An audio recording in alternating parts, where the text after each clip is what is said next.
Hi అండి, welcome to ఐశ్వర్యస్ cuisine. ఈరోజు simple and tasty chicken కర్రీని మీకు చేసి చూపిస్తాను. ఇంటికి ఎవరైనా గెస్ట్లు వచ్చినప్పుడు స్పెషల్గా కర్రీస్ చేయాలనుకుంటే ఈ చికెన్ కర్రీని అయితే ట్రై చేయండి. టేస్ట్ అయితే చాలా బాగుంటుంది. మన ఇంట్లో ఉన్న ఇంగ్రీడియంట్స్తోనే చాలా టేస్టీగా దీన్ని ప్రిపేర్ చేసుకోవచ్చండి.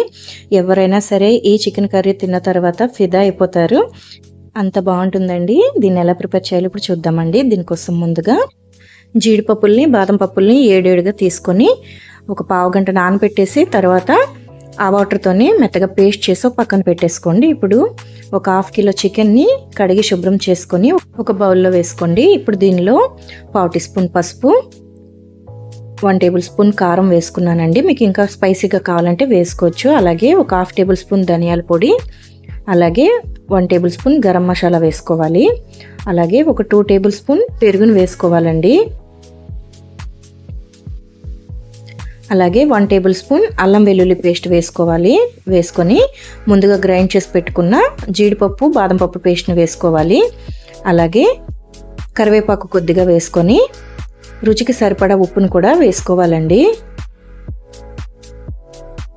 వీటన్నిటిని కూడా బాగా కలుపుకోవాలి. ఈ విధంగా కలుపుకొని ఒక 30 నిమిషాల పాటు ఒక పక్కన పెట్టేసుకోండి. ఒక హాఫ్ అన్ అవర్ తర్వాత స్టవ్ వెలిగించి ఒక ప్యాన్ పెట్టుకొని ఒక 3 టేబుల్ స్పూన్ నెయ్యిని వేసుకోవాలండి. ఈ కర్రీ అనేది నెయ్యితో చేసుకుంటేనే టేస్ట్ అనేది బాగుంటుంది. ఇలా నెయ్యి వేసుకున్న తర్వాత దీనిలో స్పైసెస్ యాడ్ చేసుకోవాలి.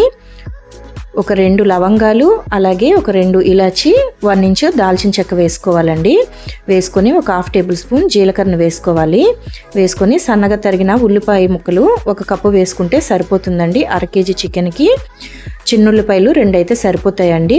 ఇవన్నీ కూడా బాగా దోరగా వేయించుకోవాలండి. ఉల్లిపాయలు అనేవి ఇలా వీడియోలో చూపిస్తున్న విధంగా వేగితే సరిపోతుంది. ఇలా వేగిన తర్వాత ముందుగా మనం చికెన్ కలిపి పెట్టుకున్నాం కదండి, ఆ చికెన్ని వేసుకోవాలి. వేసుకొని ఫ్లేమ్ని లో ఫ్లేమ్లో పెట్టేసుకోవాలండి. ఇప్పుడు మొత్తం కలిసేలాగా ఒకసారి కలుపుకోవాలి. ఇలా బాగా కలుపుకున్న తర్వాత ఫ్లేమ్ని లో ఫ్లేమ్లోనే పెట్టుకొని మాత్రమే కుక్ చేసుకోవాలండి. ఇప్పుడు మూత పెట్టుకొని ఒక 5 నిమిషాలు కుక్ చేసుకోవాలండి. ఒక 5 నిమిషాల తర్వాత మూత తీసి ఒకసారి కలుపుకోవాలి.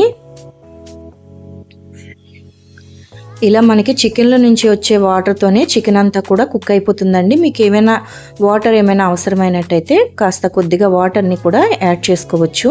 ఇలా ఒకసారి మొత్తం మధ్య మధ్యలో కలుపుకుంటూ కుక్ చేసుకోవాలండి చికెన్ ఉడికేదాకా. ఈ విధంగా కలుపుకున్న తర్వాత మళ్ళీ మూత పెట్టుకొని లో ఫ్లేమ్లోనే కుక్ చేసుకోవాలి. ఇలా లో ఫ్లేమ్లో పెట్టుకొని మాత్రమే కుక్ చేసుకోవాలండి. మీడియం ఫ్లేమ్ పెట్టినా సరే చికెన్ అనేది సరిగ్గా ఉడకదు, అలాగే గ్రేవీ కూడా రాదండి.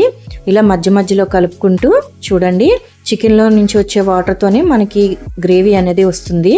ఇలా ఒకసారి కలుపుకొని చికెన్ అనేది ఉడికిందా లేదా ఒకసారి చూసుకొని కుక్ చేసుకోవాలండి. చికెన్ అయితే ఉడికిపోయిందండి. ఇప్పుడు కాస్త కట్ చేసిన పచ్చిమిర్చిని లాస్ట్లో ఇలా యాడ్ చేసుకొని ఒక 2 నిమిషాలు లో ఫ్లేమ్లోని చికెన్ని ఉడికించుకోవాలండి, మూత పెట్టుకోకుండా. ఇలా ఉడికించుకొని స్టవ్ ఆఫ్ చేసుకుంటే ఎంతో టేస్టీగా ఉండే ఈ చికెన్ కర్రీ అయితే రెడీ అయిపోయిందండి. మీరు కూడా ఒకసారి ఈ విధంగా ట్రై చేయండి. త్వరగా అయిపోతుందండి. అలాగే ఎక్కువ మసాలాలు కూడా ఏమీ లేకుండా చాలా టేస్టీగా ప్రిపేర్ చేసుకోవచ్చు. ఒక్కసారి ఇలా మీరు ట్రై చేశారంటే ఇంట్లో అందరూ కూడా ఇలానే మళ్ళీ చేయమంటారండి, అంత బాగుంటుంది. రెస్టారెంట్లో దొరికే ఈ చికెన్ కర్రీని ఇంట్లోనే చాలా ఈజీగా ప్రిపేర్ చేసుకోవచ్చండి. చాలా బాగుంటుంది, చాలా సాఫ్ట్గా కూడా వస్తుందండి చికెన్ అనేది. ఎవరైనా సరే బ్యాచిలర్స్ అయినా కొత్తగా వంట చేసేవాళ్ళు ఎవరైనా సరే ఈజీగా ప్రిపేర్ చేసేసుకోవచ్చండి. మీరు కూడా ఒకసారి ట్రై చేయండి, చాలా బాగుంటుంది. మీకు ఈ వీడియో నచ్చినట్టయితే వీడియోని మీ ఫ్రెండ్స్ అండ్ ఫ్యామిలీకి షేర్ చేయండి. అలాగే ఛానల్ని సబ్స్క్రైబ్ చేసుకోండి. వీడియోని లైక్ చేయండి, షేర్ చేయండి. Thank you for watching.